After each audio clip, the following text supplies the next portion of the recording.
All right. This is episode 2 of the podcast, Grappling with Coaching. Didn't really expect to have a podcast, but I guess here we are. I'm here today with Kiana. She's my wife, also assistant coach at the gym. We recently took an impulsive trip down to the United States of America so we could do a seminar with Greg Souders and Shawn Myszka. It's based on skill acquisition and just using the constraint-led approach. Been a fan of Greg's for a while, and just was a good opportunity. We know Morgan down here, and he invited us, so hard to say no when the price is right, and we made it happen. So we just want to do a little debrief on how we found the seminar, kind of our experience levels going into it, our takeaways, that kind of stuff. Interesting perspective with Kiana, because explain your experience level going into this. Explain how it's been. Yeah, for sure. So I have not done any research on this method, the CLA method. I basically just followed you with it. You have done your own research. And I come from no background of this information whatsoever. I have not deep dived. I haven't educated myself on it. I have just used your example in classes that we teach and grown from that and the results that I'm seeing in the classes. So this is very eye-opening for me, to say the least. It was funny when we came back to the hotel room yesterday and you hopped on Greg Souders' Instagram page, started watching stuff. Yeah. And you're just like, I've never actually watched any of his stuff before. I'm so sorry, Greg, but I did not even know who you were until a couple weeks beforehand to this seminar. So I apologize, but I'm a huge fan. So Look, converted someone who didn't know you, and now all of a sudden you're a fan, hey? Yeah. Yeah. That's how it goes, I guess. Yeah. This is really interesting because we flew up and showed up on the Friday and went to an open mat, and Greg was there, so we kind of got to interact with him a little bit before that. Mm-hmm. So that was pretty cool. I kind of got vetted beforehand that I wasn't going to be a crazy roller, and then once Hayden kind of gave the green light, I think he kind of nudged Greg to go roll with me, but we ended up talking first for a little bit, kind of introducing. And what was your kind of initial feelings about him? Because a lot of people don't like Greg because he seems to be abrasive, but they see internet clips, right? Yeah. Polite. What? Yeah, and he just seemed comfortable, like himself. Mm-hmm. Like he was comfortable. I'm more of a shy person, introverted. So when I'm in a new place or surrounded by new people, it does take a lot for me to come out of my shell. I have to get to know you a little bit before I do that. But he seemed very comfortable. He approached me and was like, "Why aren't you rolling?" Yeah. And I was like, fair question. But yeah, I'm a little bit more shy. And I like to get to know my surroundings a little bit more. Yeah, I would say polite. So smart. Like, I enjoy listening to him speak, and I could actually follow. I don't know all the terminology. I don't know, like I said, I haven't done any background research or deep dives before coming to the seminar, but I still found it easier to follow. Even if I didn't know the terminology, I understand the concept of what is trying to be achieved. So just hearing him so passionate about it and speaking about it was really cool to experience. Yeah. Authentic. Yeah, that's a good word. I like that. Yeah. I like that. It just seemed authentic, and it's funny because people always just see him for clips on the internet, so they think he's really abrasive, and he can be abrasive, but I don't know. I kind of vibe with that anyway. Is he abrasive, or is he just someone who knows his own truth, and then if other people are trying to take that from him, he's just protective? Well, I think it's partially that, and I think it's just kind of passion. There's Yeah. a little bit of spice behind it. It's hard to find which is people that have that level of intensity for their passions. Yeah. Like, you don't see it very often, you know? Yeah, so I respect it. I actually kind of vibe with that kind of personality. Some people don't like me because I can be that way a little bit too. It is what it is. I think it's just authentic, and I think that's why I've kind of vibed with him since I kind of discovered his stuff. And honestly, is not much of a different person outside of, like, if you can see past the spicy clips and stuff out there, it's kind of the same as when he's in person. Real chill. We were making jokes because we were hanging out after one of the seminars at Ian's house, and there was a baby there and a dog there, and he's like playing with the dog a bunch and playing with the baby. And you're like, you need a PR manager. We need to get you some pictures kissing this baby here. Like, people saw that, they might be a little bit nicer to you. But no, good dude, and really not afraid to like give his time. Like, Yeah. I had a couple questions for him, and we just were able to kind of shoot the shit after we rolled. And I just kind of had some questions based on, like, what are you doing in your room right now? Some questions on, like, metastability and how he plans to practice and stuff. And he's very forward with it, and had some good conversations there. So that was really nice. Yeah. And then we obviously next day was a seminar, right? So what were your impressions of, we walk in the gym, we get going on this seminar, he starts. What do you think about day one? Well, when we started doing the exercises involved, I'm not really sure what to call them. Games. Community calls them games. Yeah. Okay. So when we started doing the games, it felt like we were at home again. So that was actually a comfortable thing for me because, again, I'm uncomfortable in those bigger scenarios with new people. And I enjoyed all of them, of course, because they're fun. It's an active way to learn. I've been to other seminars with the traditional drilling technique that they show. Try not to fall asleep, personally, now, since starting. Always get our wrists slapped for adding a bunch of resistance into them. Yes, that's happened a couple times. You guys are using too much intensity. Try not to hurt yourselves. Okay, will do. Yeah, no, it was really good.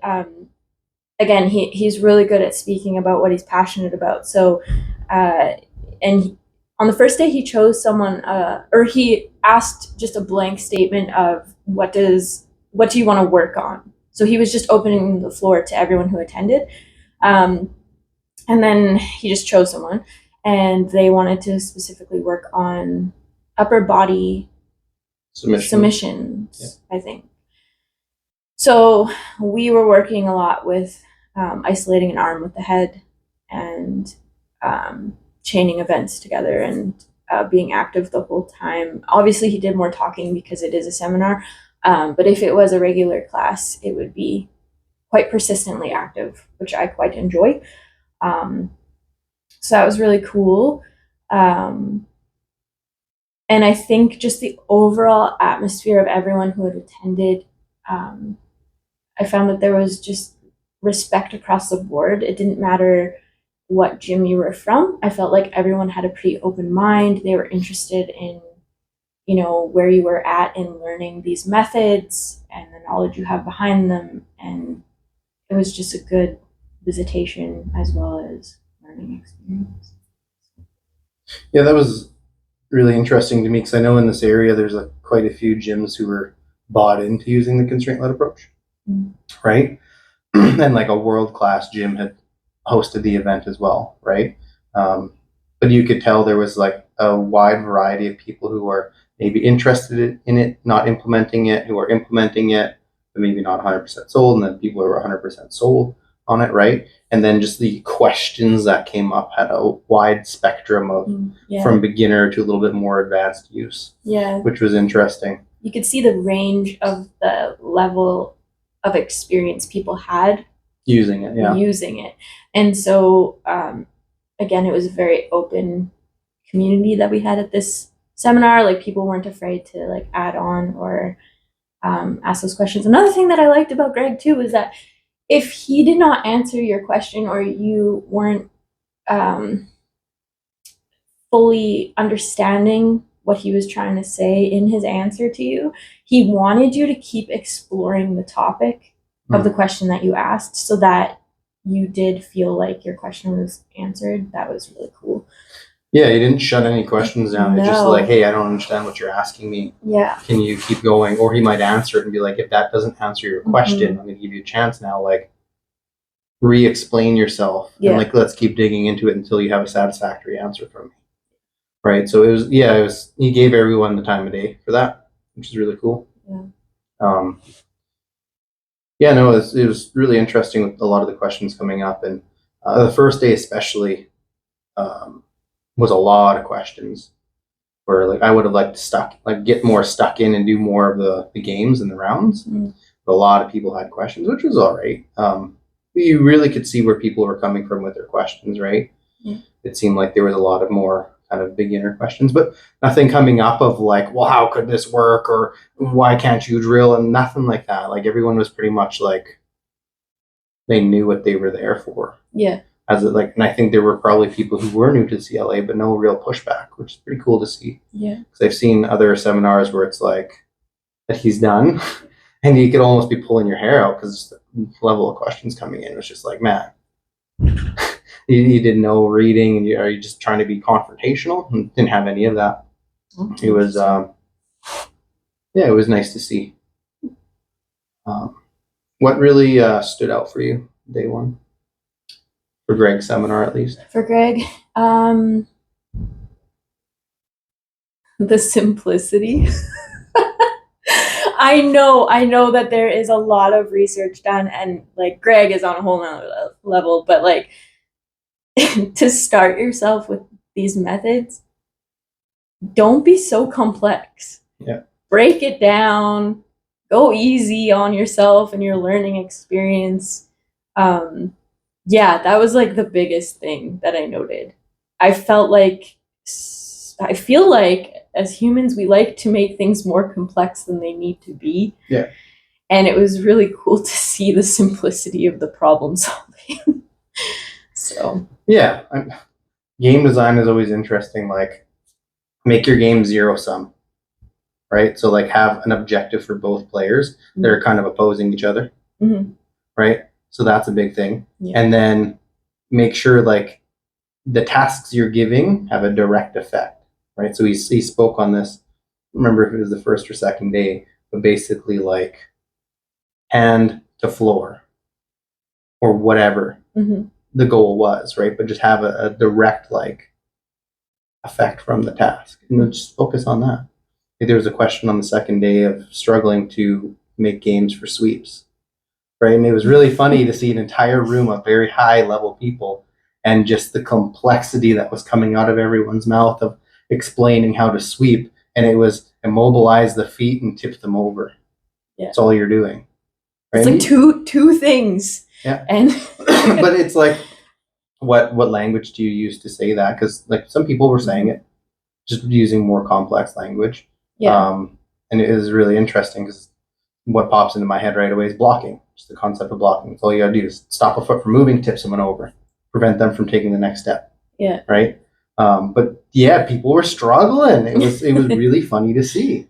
Yeah. Right. But it kind of shows why people have a hard time implementing the constraint-led approach, because they're thinking more like, how do I make a scissor sweep emerge? How do I make a pendulum sweep emerge and all this kind of stuff?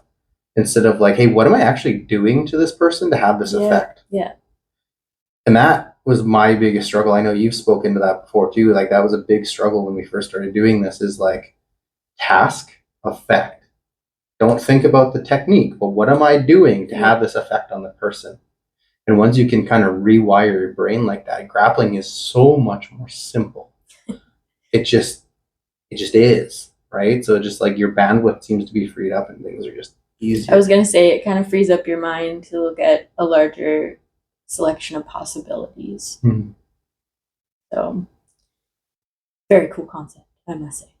Yeah. Anything else for day one for Greg that popped into your mind?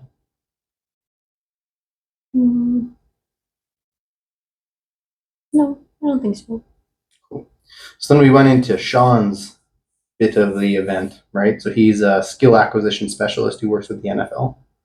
A lot of good teams, a lot of good players. I know none of their names because I'm not a football guy, but it was really interesting to talk to some of the other people afterwards where like some of the names he was speaking of, they're like, oh my God, I know that guy. That guy's so good. Like they knew these players he's worked with and they've had really good success, right? And like my biggest takeaway personally from listening to him talk is I think he said he started in American football in 2012 using the constraint-led approach.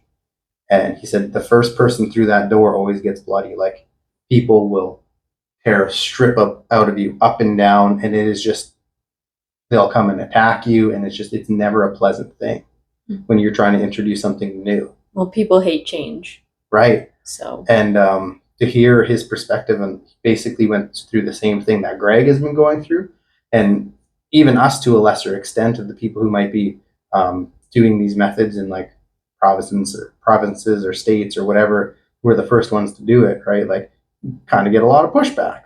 A lot of people are like, oh, it's because Greg poisoned the well. Bullshit. I don't think it's because Greg poisoned the well. I think that's just a normal human reaction. When something new comes into a system that's threatening to the old way of doing things. Well, it always has to be tested, right? Which is interesting because a lot of people put a lot of energy into testing something instead of just maybe seeing how it goes. Like you could just be open-minded. There's a concept. But no, they just see something new. It's a threat. And then they just try and discredit it. While like for me, the way I got started, I heard someone shit talking him on a podcast. I'm like, oh, that's really interesting because I didn't see value in drilling and I was trying to find something else. So I looked into it and I just like, I'm going to try this for 3 months, see what happens. While most of these people who are shit talking the approach haven't even tried it. They haven't been to a class. They haven't tried to implement it in their classes.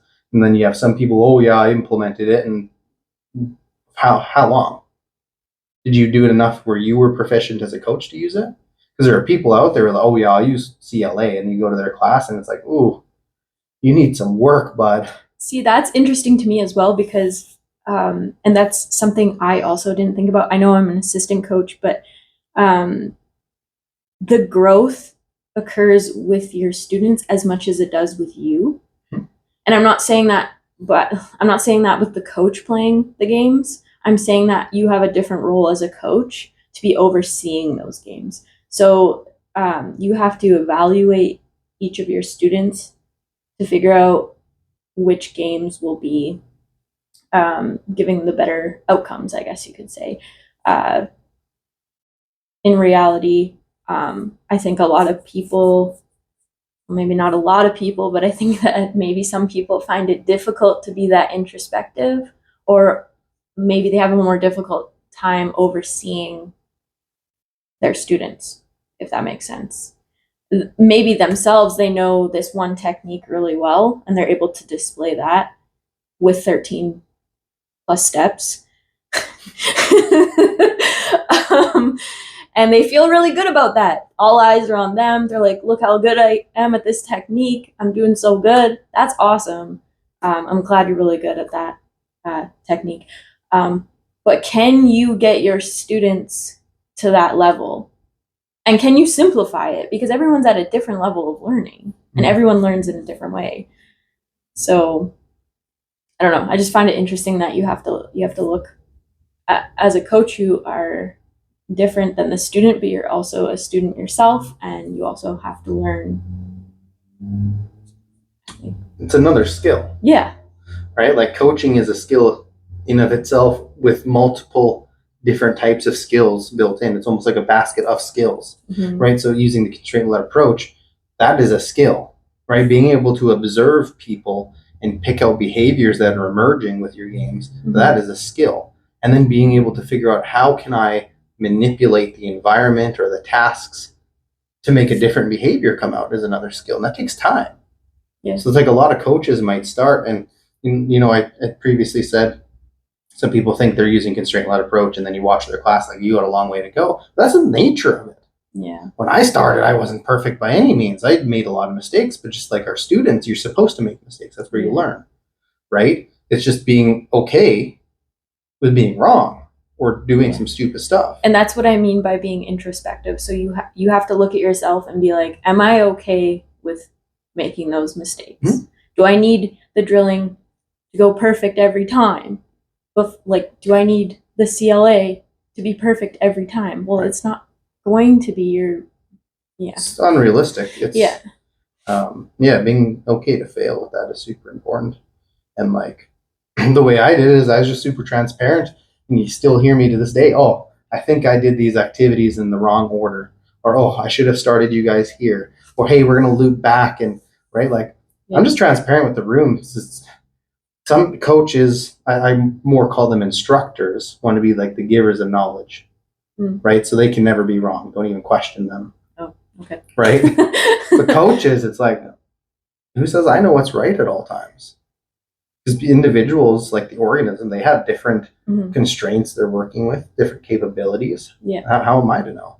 I could have someone who's 300 pounds. I don't know what it feels like to move in a 300-pound body. Yeah. Right now, I can use my experience as a coach and see how some things might be different for them. And I can try and design things around those, right? And give suggestions once in a while, but I'm not that. Yeah. So giving them the freedom to explore and come up with their own movement solutions is huge. But a lot of people don't want to give up that control. I think a lot of instructors, they like that control. They like, because you get a dopamine hit. Every time someone asks you a question, you give them the answer and like, oh man, like you get a dopamine hit. You have to rewire it to like watch your students start solving problems on their own, and then you get pride in that. Yeah. Fact, right? It's really like it's a really cool thing to see on the mats is when you play a game that you've never seen before, or the students have never seen before, and then you have, say, new people even coming into class, and they play these games for the first time. They've never touched the sport of jiu-jitsu in their life, and then all of a sudden they're escaping mount, they're doing sweeps. They don't know what sweeps are, but they're doing them. Like it's incredible to see how fast, like sometimes within a class, people will look like they know how to do jiu-jitsu. Yeah, you just give them simple task focuses and give them the ability to interact with what we're trying to do in grappling. It's like, oh man, that looks good. Yeah. Like it's still chaotic, but it's like they look like they know what they're doing. Yeah. And you do that long enough and they do know what they're doing. Right? It was really interesting because someone asked a question basically like, hey, like when do we start teaching them the why we're doing these things? Right? Because Greg's a very like, hey, just be precise with your task focuses, don't do a lot of talking, like 90 seconds max, get them in the game. And I think it was more based around like, how do we teach people to be coaches? Like when do we pass on our knowledge about and like why do we do these things? Yeah, that was a good question. It was a good question, but the answer is really simple as well. It's like the tasks you're giving people will teach them the why. Yeah. Right? Like people think that you need to explicitly tell. Like Greg used the example of if I get a heel high in the sky, it has a direct relation to how the hips hit the floor. Mm-hmm. You can keep the hips on the floor by pulling the heel up high to the sky. It has a direct relation. Yeah. So then the guy's like, well, when do you explain that? Do you have to? Play a game where your objective is to keep the feet in the sky and the other person has to stand up. That's going to teach someone immediately like, oh, now whether they think about it deeply enough and like are able to speak on that fact, that hip or heel height has an effect on the ability to get your hips high. Well, I mean, you hope they think that way, right? And that's kind of, again, why as coaches, we should be asking people questions a lot so they can be introspective and they can think of how they're affecting and these answers come to them. Because that's what our games are doing. We're trying to teach through games. Yes. Yeah. Right? Well, that's what I meant by simplicity too. Mm-hmm. Like, do we really need to have a full explanation on why we do things? If I'm trapped under someone heavy, I don't want to be there. So the way that I figure out how to get out, in my brain, I'm like, okay, if I'm trapped under someone heavy, I can do this and it is successful. Like, I don't know. It's just simplistic. Yeah, task and effect. Yeah. What tasks can we do and what effects do they have? And that's all we're looking to design as a coach, right? And then the effect, they're taught through the games. Yeah, I did appreciate that question though, because if you are bringing up people in your classes who are interested in taking on that coaching responsibility, it is a good thing to understand, how to prepare them, of course. Well, yeah, I liked Greg's answer because it's something that I've struggled with is coach development. It's always something that's really interesting to me. And I've struggled in terms of like one coach, I was trying to teach how to use the constraint led approach, and I was very overbearing. So like in on the classes, we were discussing as going and just like very controlling with it. Yeah. And then another coach I've done, I've been very hands off, where it's like, I'm going to give you some books, you're going to do some research, I'm going to check in with you once in a while. And Greg's whole thing is, you want to develop a coach, sit down with them, think about the scenarios you want to do within your classes. So like with grappling, that's usually like stand up, guard play, so whether that's passing or using guard, and then pinning, right? So what do you want to accomplish in those 3 areas over a given time? So he said 12 weeks, right? What do you want to accomplish? What behaviors do you want to emerge within those 12 weeks? Okay, design games around that. I'll see you in 12 weeks, and then we can discuss. Instead of like hitting them up after every class and then wanting to talk with them, like they haven't had a chance to reflect on their practice yet. They need to process. That reflection is important, right? Because they need to, just like our athletes need to think deeply on what they're doing and come to an understanding of it, right?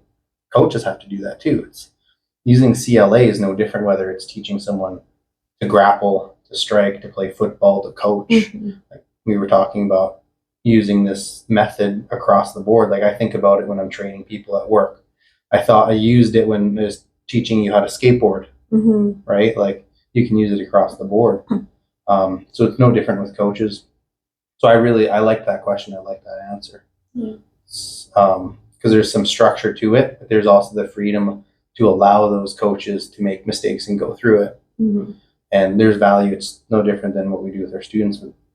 With me, I had no oversight. I just fucked around and found out, right? And then I would try and course correct myself based on like watching other people's games. So like mostly Greg's at the time when I first started. It's not many people were putting games out at all, right? Because we've been doing it for almost 2.5 years now, right? There wasn't anyone. Now people are pumping games out, myself included, right? There was nothing to course correct on. It's originally why I started working with Kabir, but we more focused on the business side. Right? But developing coaches it's no different than developing your grapplers. It's just a different process. But you have to be intentional with it. It can't just be like, hey, just come to the classes, figure it out, and then now boom, you're a coach. You have to be intentional with it. Give them some classes, give them time to work their craft. Oh, that makes sense. Cool. Anyway, back to Shawn. Back to Shawn. I think I already gave my perspective on it. Basically, is like, a perspective from a different sport that's already gone through it, right? Because right now there's so much pushback and arguing, and grappling, and they had the exact same thing in American football. A lot of people don't realize how it's becoming more widely used in all of these big major sports, and they're like, well, they do drills in these major sports. Like, but the top teams, check out the top teams. You're not going to find a bunch of cones and little stupid static drilling in there anymore, right? Times are changing, and it's new to grappling, but it's not new to the sports world. So that was my biggest takeaway from his thing. It was really cool to hear that perspective. But I'm also like read more on it. I've been in it longer, and I really pay attention to this stuff. So that was my big takeaway. But I'm curious as to what your takeaway was. Not really having a background in this at all, aside from just doing classes. Well, I was excited that this had been used already in other sports, for one, and showing success as well. That was really cool too. Because if you think about it, different sports have different constraints. So for jiu-jitsu, we're pretty free in the way that we can move our body compared to like a gymnast, say, on a balance beam. You know what I mean? So I feel like it was just really cool that there's been this method used in other sports. I liked the examples he gave, and I liked how he walked us through his presentation and got your mindset thinking in the direction that you want to go if you're using the CLA method. So part of the presentation, we had different examples given to us, and we had to break it down. And I found that the breakdown also helped you simplify it too. Mm-hmm. So one of the examples was an MMA fight, and the one person had a beat up leg, not broken, but just chewed up from previous kicks in the first round. And they are, of course, in the octagon. And so we looked at the organism itself, so the actual person. We looked at the environment. And the third thing we looked at, I forget actually. Task. Okay, so what they're trying to achieve. And so we broke it down in those three sections, and then we were able to break it down a little bit further. So what part of the organism could lead to or could add to how they do. So this feels like a poor way to describe it, but basically your organism, your person, or your opponent, what is happening with them specifically that determines their outcome. So with the one person that we were looking at, well, he had a chewed up leg, so that can affect how he's standing, what part of his body he wants to guard. Different things like that can take you down different avenues of outcomes. The environment, well, you're in an octagon, so the distance you have to go, different flooring even can change an outcome. So much variation is available during that fight. So this is difficult. It's such a heavy topic, but like at the same time, like simple concept, but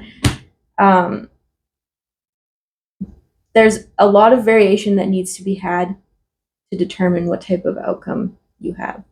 So there's a lot of moving pieces. Yes. And as a coach, you have to look at all those moving pieces and figure out how to give your student, I'll say, the best outcome. Mm-hmm. So. Yeah, like the example that he'd used was Izzy versus Poatan, right? So it was, I believe, the first time they had fought, where Alex had, maybe it was the second one, but Alex was chewing up Izzy's leg, and it was pretty bad, and it was in the second round, right? So looking at like an organism, Greg spoke to this a fair amount too, where the organism is a person. We're coaching to individuals, right? So if you think about Izzy, like Izzy and his opponent had a history, so that's going to weigh on him, right? As an organism. His leg was damaged from leg kicks. That's going to have a big effect on the organism, right? He was down a round already, so that could change his sense of urgency going into the second round. Again, that affects the organism, right? So like as coaches, we have to be able to think about these things. How does that organism respond to our coaching, right? Do we have to be very forward and abrupt with them, or do we have to focus on the positives, right? Some people like to be comforted, and some people want to slap on the back and like, let's go, right? Like being able to determine how the organism is going to respond and just their general personality too. Yeah. Right? Environment can be many things, but I mean, they're fighting in a cage. So there's walls, right? So how does ring generalship play into it? How does the canvas play into it? Is it slippery in there? Is the ref in your peripheral throwing you off? The audience, they're part of the environment. Are they cheering? Are they booing? Are you used to having the spotlight on you, right? And then the tasks itself, like what are you looking to do? Like, are you a striker? Are you a grappler? In this case, Izzy's leg was chewed up, right? And he has to be able to get within the distance to be able to strike appropriately, right? But with those leg kicks, like what does he need to do to get past those leg kicks? So there's a constraint on his task, right? Does he have to get his feet to the outside positioning to get in? Does he have to barrel his way in, right? What ended up, he's kind of played a rope-a-dope thing on the cage is what he looked to end up doing eventually because he was getting lit up on the feet, right? But yeah, how did all of those things play together? Like there's so many moving pieces of the coach. And it's just, yeah. So thinking about those things as you design a practice, like how can we change, how can we constrain the environment? How can we constrain the organism? How can we constrain the tasks? Yeah. That's what we're really looking to do with the constraint-led approach, right? So like, say you're getting someone ready for a jiu-jitsu tournament, right? Mm-hmm. You can play with the environment. We do this a little bit, but like you can take it to extremes where you start simulating the environment they're going to go into for a competition, right? So say, okay, Thursday is going to be our competition prep day. So you put that in their head right away. You're going to be going some hard rounds with some people, and we're going to be doing it like a tournament, right? So now they have that anticipation for that event all week, right? Maybe you have the clock set up. Maybe you have a ref that day. Maybe you have teammates coaching them. You have an audience cheering, booing, and yelling, and trying to simulate as much of the environment as possible to prepare them for that, right? Some people do that a lot. Some people don't do that at all. And again, it's going to depend on your athlete, right? But just being able to build constraints in those three different areas to affect the behavior, right? So I like that format.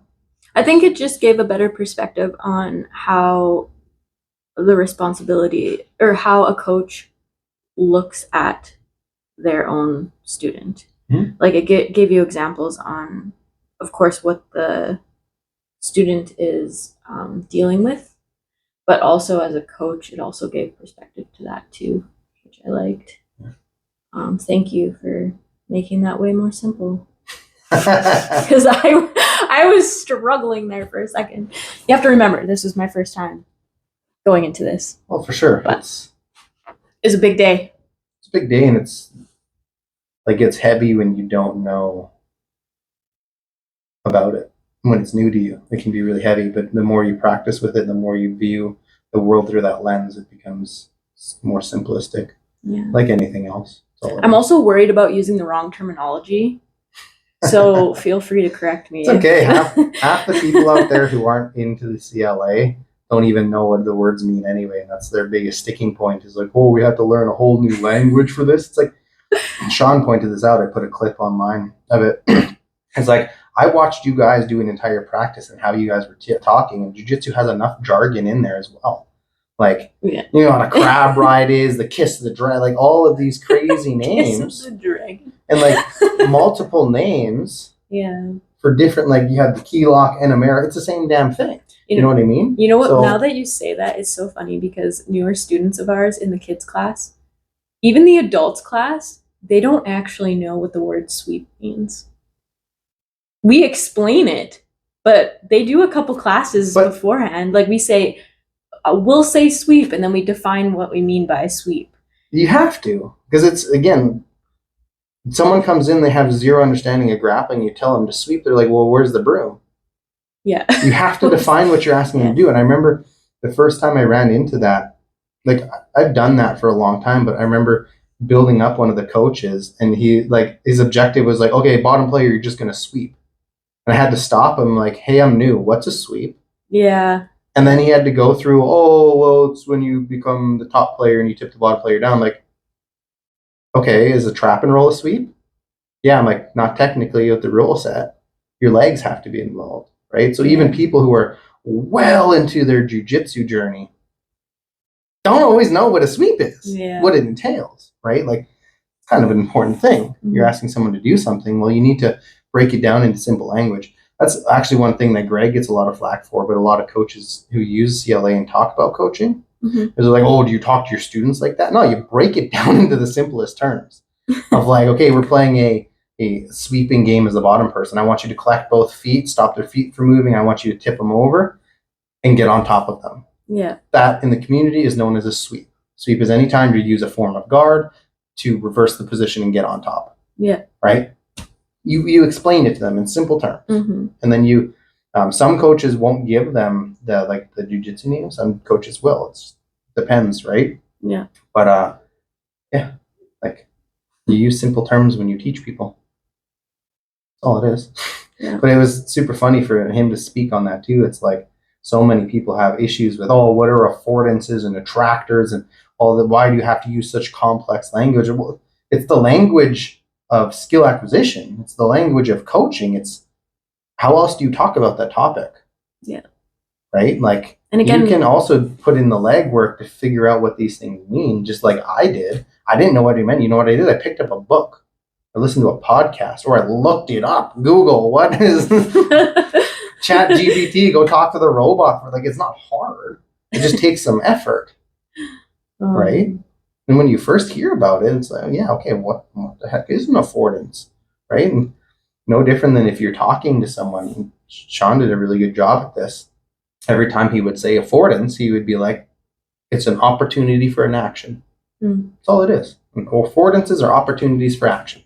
Okay. Right? So it's like we're starting standing up, and you have an affordance to grab a wrist. You have an affordance to arm drag, right? And that's what we're looking to do. Like that cup, there's an affordance for it to be graspable, right? I can grab it, right? And that's all it is. It's an opportunity for action. Yeah. Right? But he did a really good job when he used that language. He would define it. Yeah. That's all it is. People are just lazy. I was gonna say, how do you have the effort to explain an armbar in 15 steps, but you don't have the effort to go on Google and look up a definition? Well, because how much effort is it half the time? Because it's like, this is the way my coach taught me, and his coach taught him, and I'm just copying that lesson, even though I do it completely different. Yeah. Right? But it's like, yeah. Have you ever just thought deeply about an armbar and what's actually required? Because like armbar is a great example in terms of how many different configurations can you have with your leg. Yeah. I remember, because I've always loved armbars. It's my favorite submission. And in the past, before CLA even came about, I was like, man, I should find a good armbar instructional. Like, how do these people always know where to put their legs depending on any given situation? It's like, you don't need this stupid mental map, because if you're thinking about it, you're going to be too late. It's just being in that position, understanding, and just building the affordances of like, someone's going this way, I need to have pressure this way. And it's like, you might not even necessarily be able to formulate it all the time, but just having the experience, and you organize around the task. Yeah. What's the important thing? Control of the shoulder, control of the mid joint, control of the end joint, right? Keeping them flat or pinned in relation to the floor, right? Whether that's actually flat on their back on the floor, whether if they've stacked you up, but you're keeping their head down in relation to their arm, whatever the case, like what the community used to call invariances, but it's really just what task is having what effect, right? And understanding those, and like that made my grappling so much more simple, and teaching it so much more simple. So, yeah. What else with Shawn's? You got anything else?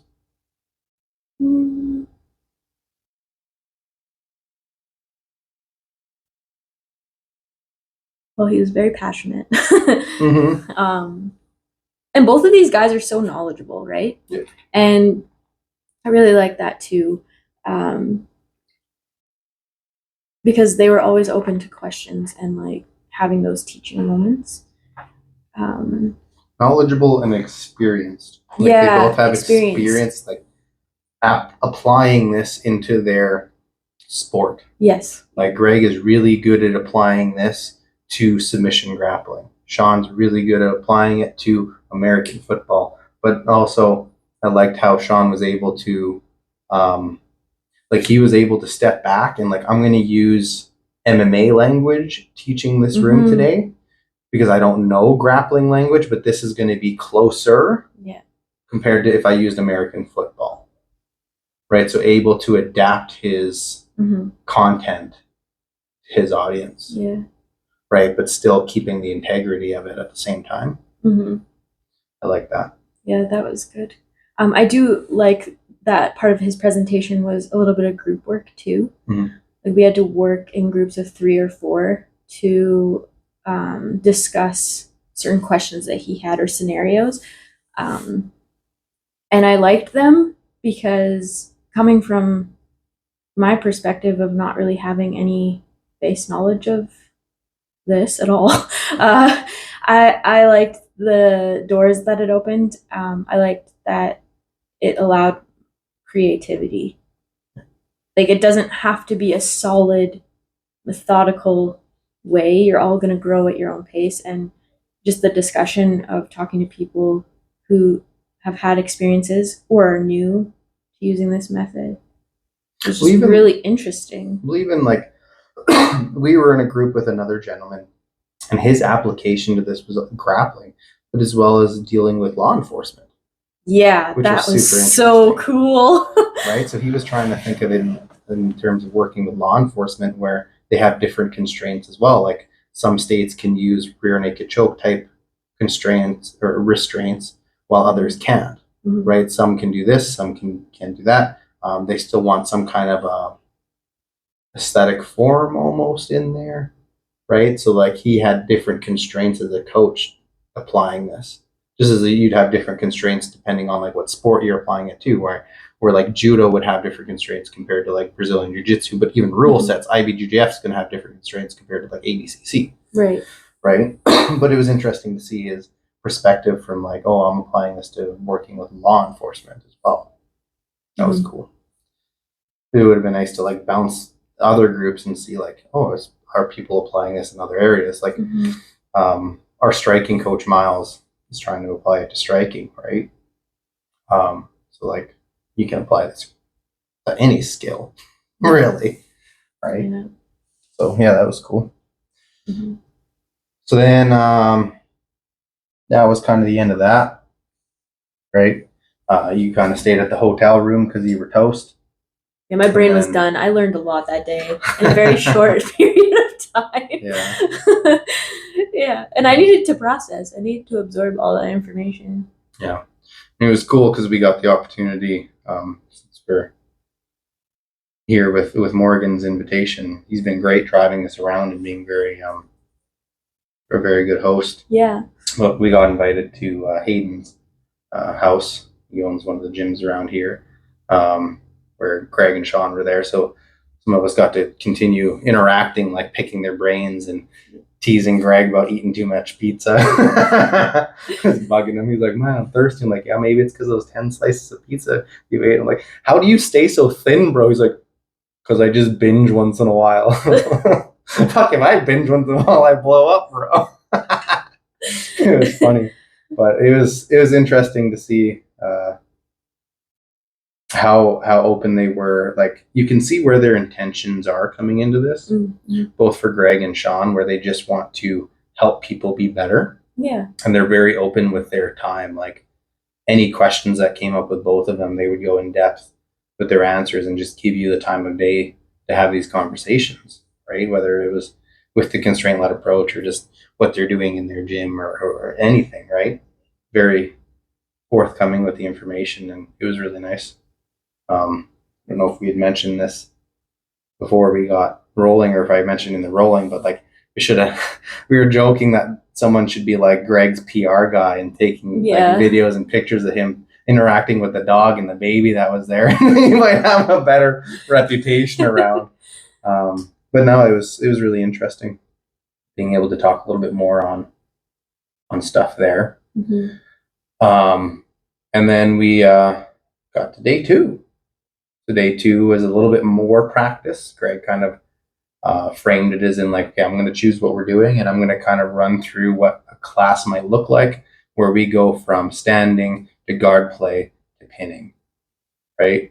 And a little bit, I think he tried to take a little bit less questions, so we had more time for activities, which was nice. But then there was still a lot of questions. And it's, again, very gracious with his time at the end. He was like, you can decide to leave if you want. You can stick around and ask questions. You can mingle with other people and go roll, whatever you want to do, right? So you always get a big circle of people around him wanting to ask more questions. You got some people mingling and whatever the case is, and pictures and all that kind of stuff. But what were your thoughts on day 2? Day 2 was really fun. More activity involved. I'm a huge fan of like go, go, go, clear your head, get shit done, I guess you could say. So I really liked the classes because, again, it reminded me of what we've established in our own gym. The hard work is put in because you're active the whole time. We did have some breaks with some questions, but he kept it more minimal. Or maybe people just didn't have as many questions while we were going through all those games as much. But there was also a push for more action. yeah. So at one point he was like, do you want to do more questions or you want to get to work? And like me and probably 3 other people in the room were like, work. Yeah. Yeah. So the atmosphere was a little bit different because I think it was all about your involvement in these games and being more active. And it was just fun. I don't know. And it was really cool to see the outcome of the games that we played too. And he gave different examples of the different styles that people had. So some people were going to war, as he said, and other people were a little bit more relaxed, but still accomplishing the same goals. Yeah, they moderated their intensity because there was one individual who had come off a knee injury or knee surgery. Mm-hmm. And he was a black belt partner with another black belt, and their intensity just naturally was less to compensate for that. Well, like 2 girls who were white belts went to war. But his big thing was that no matter what the intensity was, the intentions were the same. They were on the focus. They were doing the tasks that were asked of them. Yeah. Right? I think like you and I would have been the same thing. I wasn't going full bore intensity, but I was trying to complete the tasks that were given. Right? You might have had to work harder because you're with me, but you were working towards the tasks that were given. Yeah. Right? So trying my best. But that's another way where this can really shine. Like people sometimes ask, like, well, what if you have skill levels that are like highly differentiating? They're just different, right? What do you do with that? Well, if you can find a partner where they're closer to level, that's always best. Sometimes you can't, right? So you can still focus and try and complete an objective or a task, but you don't have to go 100% doing it.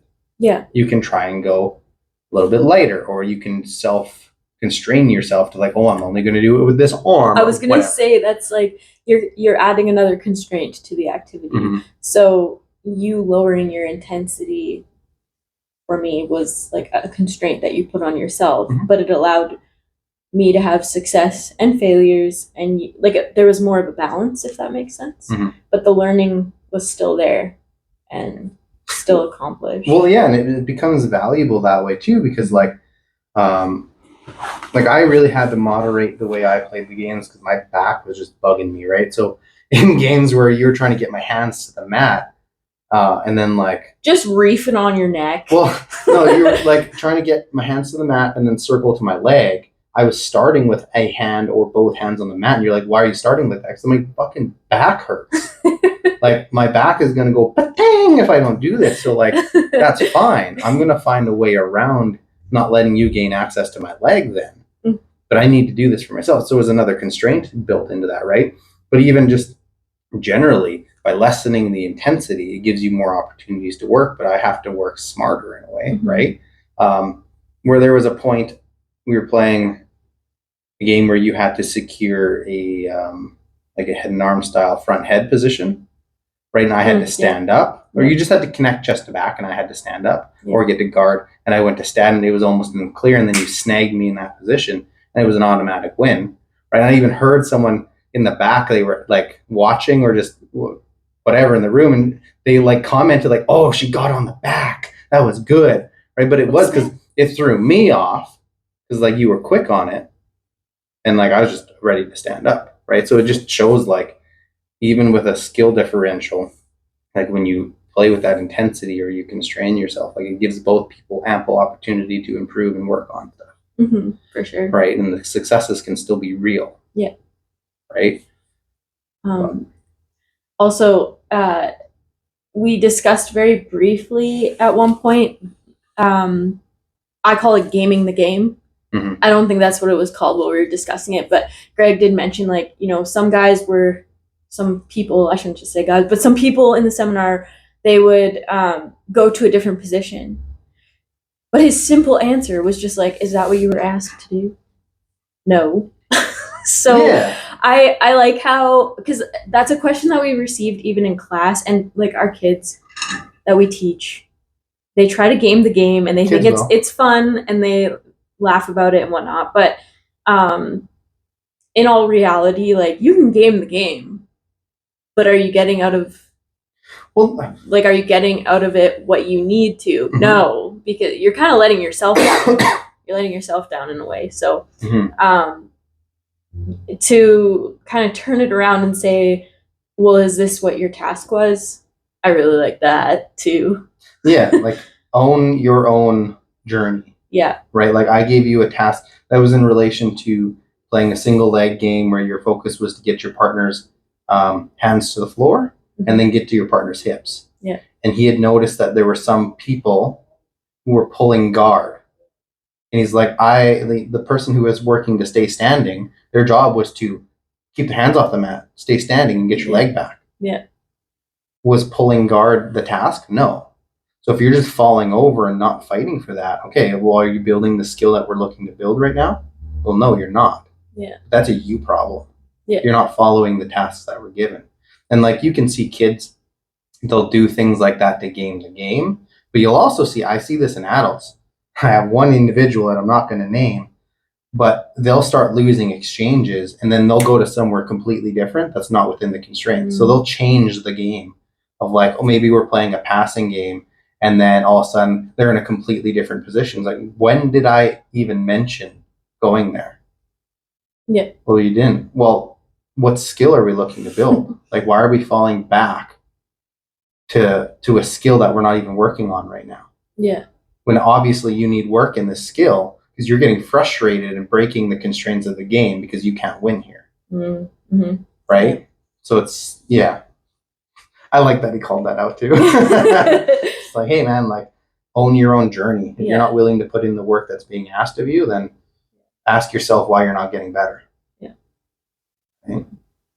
We also, on the flip side of that, we also did discuss how there are some people that have a skill that just completely dominates. Like, I think he talked about one guy who is really good with legs, or a specific. He has a black belt in standard who is really good at like Aoki style locks, so like straight heel hook style locks, and can just tie people up and submit them 5-6 times in a round with that one submission. And we were talking about attractor wells, right? So like, when one affordance for an individual is so fucking strong, they always just go towards that over and over and over and over. Yeah. And when is it appropriate to start breaking that up? Mm-hmm. Right. So there's two spectrums of that. Of like, in this case, that attractor well could be a positive thing because obviously it's a very stable movement solution for that individual. Mm-hmm. He's very successful with it. Everyone struggles. People can't pass the guard. They can't do anything to him. They're just getting foot locked. Mm-hmm. Right. So when I asked, like, when do you look to break that up? Greg's like, well, do you want to? If they're having success with it, why mess with it? Mm-hmm. While I can also see a time where, like, if you want someone to expand into other skills, then yeah, that might be a good time to do that. But his point, his argument there was like, that could have a net negative on them though. Mm-hmm. Right? Like, they might, the best use of their time might be doing that. Yeah. It might have a net negative if we take them away from that and try and develop other skills at the time. Like, it's a tough decision as a coach. Yeah. And you can have on the opposite spectrum where there's an attractor well that's generally a negative thing, right? And he said he is more likely to act on that if it becomes a negative thing, right? So like, let's say someone has an attractor to constantly, when they're in a guard passing scenario, they just grab an ankle, they fall back for a leg lock. Mm-hmm. If they're having success there, why break that up? Mm-hmm. But if they're doing that, pulling, and then the person's passing their guard every time, mm-hmm. That's no longer successful. No, we should probably look to rectify that within training, whether that's improving their guard retention or just breaking up that attractor well by giving them other opportunities for action and directing them in other areas or whatever the case is, then he would be more likely as a coach to step in and fix that kind of stuff, right? Which, I could see case uses for both of those things, to be honest. Like, I've run that experiment with myself where for 3 months I said no arm bars, no darce chokes. Because I have really big attractors to those, to the point to, like, if I pass guard, I'm going to pass right into a darce. It's one of my favorite things to do, but like, I'm not building on their skills. I'm just passing darts, and I can do that all day. But what if I can't do that to someone? So again, there's two chains of thoughts. Do I just keep practicing until I can do it to everyone? Or do I have other tools that I can use? Same with arm bars. If the arm bar fails, what are my other tools? And I have other tools, but they're not as strong. So I just decided on my own, I'm going to constrain those out of my game. I'm going to work on other things. And other things came up because of it, right? But with a high level athlete, world-class athlete, that might be a net negative. Because who says you're going to get their Americana or their head and arm choke to the level of their number one tool, and you're taking away their number one tool? When it might be more fruitful, you keep doing that darce and arm bar because you're beating world champs with it, and that's going to be your way to ADCC gold or whatever it is. So it's not always so cut and dry. You, like, as a coach, there's a lot of decisions that you have to make. Whether you're stepping in and changing behavior is going to be an effective thing or not, whether it's going to be net positive or not, and you're not always going to know. Sometimes you're going to think, oh yeah, this is going to be good, and it's like, oh, maybe I did some harm there. Right?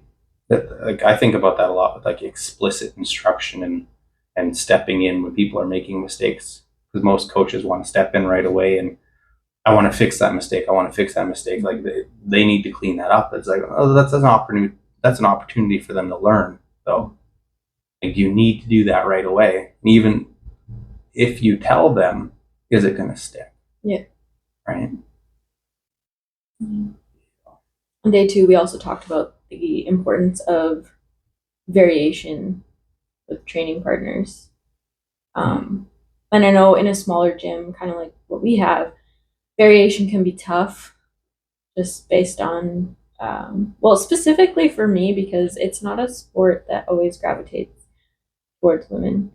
Or I guess women don't usually gravitate towards this sport, but I still understand the importance of having many different partners to practice.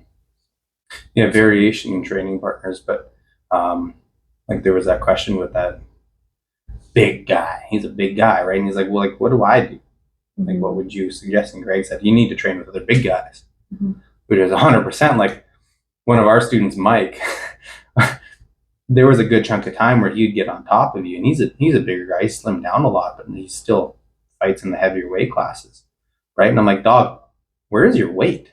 Like, you feel so light on top of me. This isn't right. It's because he was taught for so long, like, oh no, you need to be light with your partners. You're bigger than people. You need to be light with them. I'm like, no. Now you're thinking that you're going to start competing with me now, and you can't pin me to the floor because you're not using enough weight. Like, you need to try and smash me through the floor. And we had to get him over that, because it's like, yeah, if you never train with someone your size and you're always having to pussyfoot around people, and all of a sudden someone your size gets a hold of you and you don't know how to pin someone with your full weight, that's a problem.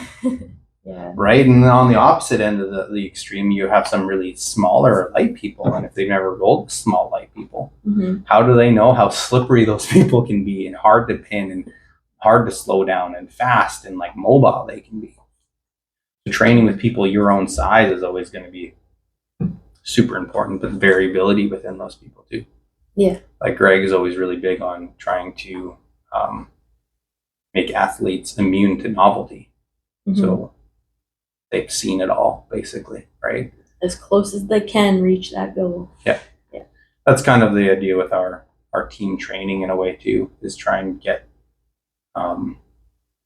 like Yorkton Martial Arts together with Warcry every 6 weeks or so we can get together and introduce more variability of training partners' bodies and novelty into our systems, because we don't train the same, right? In terms of, like, we don't know what they're working on for those 6 weeks. Yeah. They don't know what we're working on, right?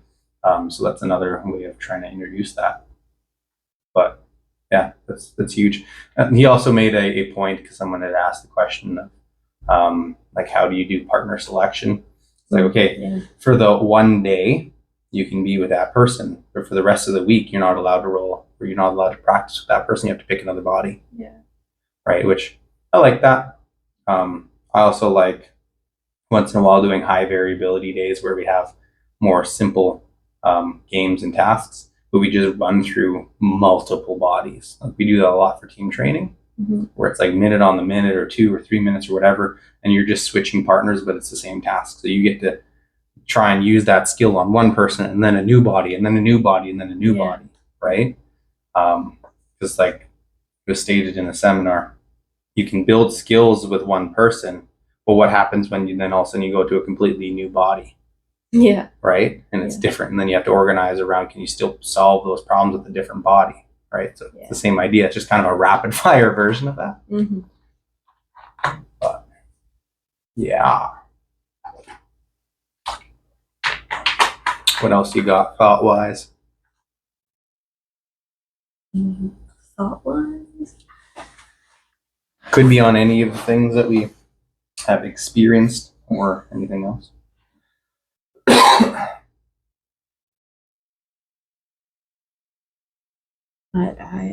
I don't know. I think we covered quite a bit. Yeah. Yeah. Happy with that? Just please get rid of the smushy bit in the middle where I was like, Shawn. Oh, no, I was going to say. No, don't keep it in there. It sounds so bad. No, it was fine. No. You were more self-conscious than you need to be. It was fine. I stumbled over my words so hard. That's okay. You're trying to formulate something that's rather new to you. Like the language is new to you, and like categorizing things in that way is new to you, right? But you've seen how it's applied, so it's not exactly new, right? It's just I've seen the success of the application of it, but I haven't necessarily seen the I don't necessarily have the understanding of the components. It was so funny. I'm like, wow, this looks successful. That's cool. Let's keep doing it. It was so funny watching you yesterday go to Greg's Instagram and like watch a bunch of stuff and be like, huh, I never actually watched this stuff. This is cool. What athlete was he talking about? The Andre. And then you go to his and like, oh, hey, isn't this that guy who just won the $100,000? Like, yeah, he's the guy. Like, oh man, that was just a big middle finger to everyone. I didn't say that. I said that probably felt really good, knowing that your own athlete using your methods was so successful. Yeah, number 1 on Flow Grappling now for that weight category. You put it in I don't remember how you exactly said it, but it was like that was a good point, like prove the method or whatever. But that was really funny watching you do that, just going through a bunch of Greg's stuff. And it's like, man, especially since I've been doing this for so long and talked about him and posted stuff. And you're just like, I don't know who this guy was. It's funny. It's been pretty cool coming to the seminar, though, with like an open, unopinionated view, if that makes sense. Like I didn't know the work he did, and I didn't know the background he had or the knowledge that he had, the knowledge base. I didn't know. Well, you asked if he was formally educated, and I'm like, no, and you're like, holy shit. I was like, that's awesome. Yeah. Like that just shows dedication to me, and just especially like he's working with PhDs within that field, and he talks to them and can hang with them, and some of them are bringing him in for books and papers they're doing, and like he's right in there. Like props to him. A lot of people in the community who are using CLA are, right? Like you have other people who are in like the striking area who are doing the same thing. The gym owner that hosted that event was part of a paper that he used CLA in relation to MMA fighters, right? So that's super cool. They use their crew for that, right? I love a good study. I love a good research paper. Yeah. I'm really excited now because we're staying here till Friday, right? Because I have some connections down here now. really excited to see how Hayden's class looks because he's been using this for quite some time. Spangler has a wrestling class I'm hoping to make with my back smartening up here. 4-hour bath this morning trying to prepare for it. But other people too. Like Morgan, I'd like to see that we're going to get together and do some content based on some games and stuff as well. And another fella here, unfortunately don't remember his name right now, but he's in some of the Discords and he's been heavy into it for a long time too. We were hanging out a little bit and pick their brains and see how they're organizing classes as well. So far there's not been, it's mostly been very reaffirming to like, oh man, we're going in the right direction, which is cool because they have such a good community and network out here of guys who are using the constraint-led approach in various levels, right? And support. And some gyms that are like, Hayden's gym is 100% CLA and they're just about it and I love it and we're going to train there a whole bunch. And other gyms that are kind of like implementing it a little bit, but they still have the drilling, or maybe they don't believe in it, but they're giving some instructors the freedom to deal with it, or like there's so many gyms out here. Yeah. Just interesting to see all the different dynamics and moving parts.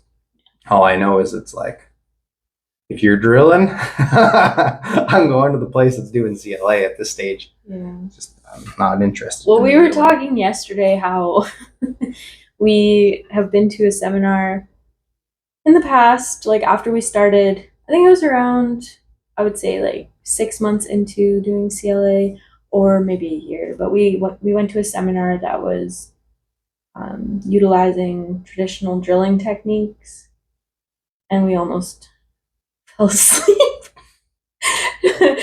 And then we got in trouble because we tried to add resistance and use some CLA methods and we basically took the drill and then broke it down into task focuses and then tried to train like that, and we had our wrist slapped and been like, no resistance, you're not letting your partner learn, and got chewed out for it. And it's like, I don't know, we both seem to be learning and having a lot of fun over here. How about you let us do what we want because we paid for the seminar? These smiles aren't smiles of pain. Yeah. That was kind of ridiculous. But I mean, that's been, I think I've had 2 seminars like that now. And I've done another seminar where it was more of a drilling base, and I was with a partner who was used to that. And I just, like, I can still get along with people who drill and I can still go do those classes. It's just not my preference. Like if I have the choice between a drilling class and a CLA class, it's, what I'm choosing. My brain just prefers to learn in a more active way. I like doing things practically. I like movement. Yeah. When I have to sit and have something explained to me, I rarely hear anything auditory. Rarely. And I usually don't focus the whole time. There's been times where Dylan's had to poke me and be like, hey, did you get that? And, no, I didn't. How long have we been here? 10 minutes? Okay.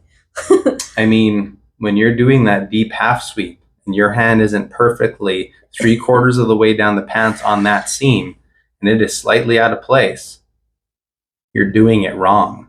So why don't you go and try and Granby roll across the mat a couple more times and figure that out. Okay. Yeah, there's been some real enjoyable experiences since switching. But it's nice to see that when you travel places, there's more and more gyms who are starting to update their methodologies. Like when we went to Invermere, I'm always going to go to this. We went to the jiu-jitsu school in Invermere. Good friends with Justin now. Hi, Justin. I'm going to do a podcast with him about this as well again because I watched the first one with the audio, but I was so pleasantly surprised when I went there because I went in there like, oh man, I'm going to have to go through an hour of drilling and all this kind of stuff, and then hopefully get to touch some bodies and do some rolling. And then it's like, okay, for the second game, I'm like giving them the side eye. He's kind of giving me the side eye, and his perspective was like, oh man, this guy probably thinks I'm an idiot and I don't know what I'm doing, and like, where are the details? I'm a charlatan, and I'm like looking at him like, is he really using a constraint-led approach? Like, what are the chances? And then we start talking, and we're both like, yo, this is sick. It's nice that we can travel and find people who are in various stages of application. Because even if they're like in an early stage of application, it's still better than drilling. Like your games and your task focuses and stuff could be garbage, but like it's still better than drilling.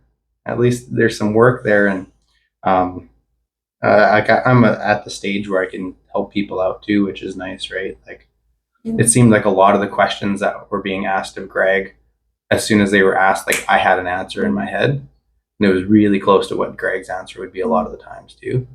So that was pretty cool for me, just to again reaffirm that in the middle of nowhere, Saskatchewan, rural gym of 4,000 population and 70 members, like I've been putting the work in, and it's like, no, I'm on the right road. Yeah.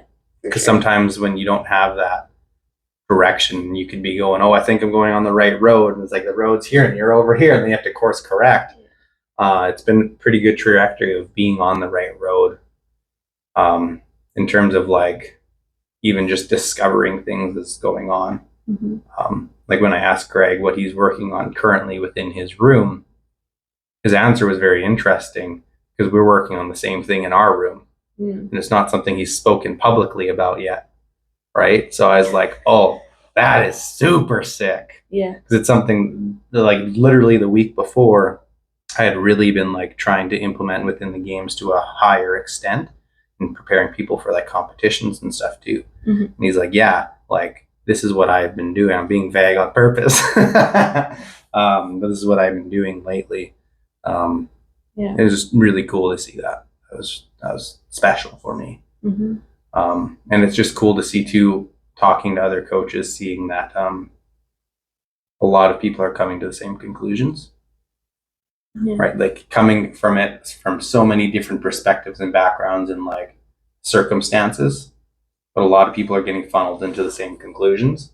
So that you can make a base assumption that, oh, we must be going in the right direction if everyone's coming to the same conclusion eventually. It's just like most people who do CLA or start with CLA who have like a super traditional background, they always think, oh, hybrid approach, you need to have a little bit of drilling. But the longer they do the constraint-led approach, the more likely they are to cut all drilling and come to the same opinions of everyone else in CLA. And I don't think it's because they're in some kind of like echo chamber on the internet. I think it's just because the more you practice and get used to it, the more you realize like, oh yeah, some of these tools we've traditionally used are kind of ass. They were just placeholders. And like Shawn was saying, are your coaches or are your athletes having success because of your interventions or in spite of your interventions? Right? Yeah. So like, are they having success because of the drilling you're doing, or is it in spite of the drilling you're doing? And you have to like really think hard about that question, like look at your practice and like, oh, are my students having success because of the CLA, or is it in spite of the CLA? I know the answer. That's because of. Right? But sometimes you might ask yourself with certain things, and then like, oh man, it's in spite of that. Do we really keep that tool in the toolbox? Or do we maybe just use it less? Right? So, anything else popped into your mind? I don't know where we're at for this. Like a good hour. Cool. We can cut her there. Episode 2 of the Grappling with Coaching podcast, I suppose. It wasn't ever meant to be a podcast. It was just kind of a cool thing I did with Morgan. And all of a sudden someone's like, hey, is your podcast out? I'm like, shit, I guess I started a podcast. I better make a name and get some kind of logo. And now we're on Spotify. So cool. Well, thanks for being a guest on the podcast. You're welcome. Thanks for having me. Terrific. Do you want to plug anything? No, I'm a very introverted private person. Thank you for understanding. Leave me alone. No hate, please. All right, cool. I will block any hate comments towards my wife. You've been warned.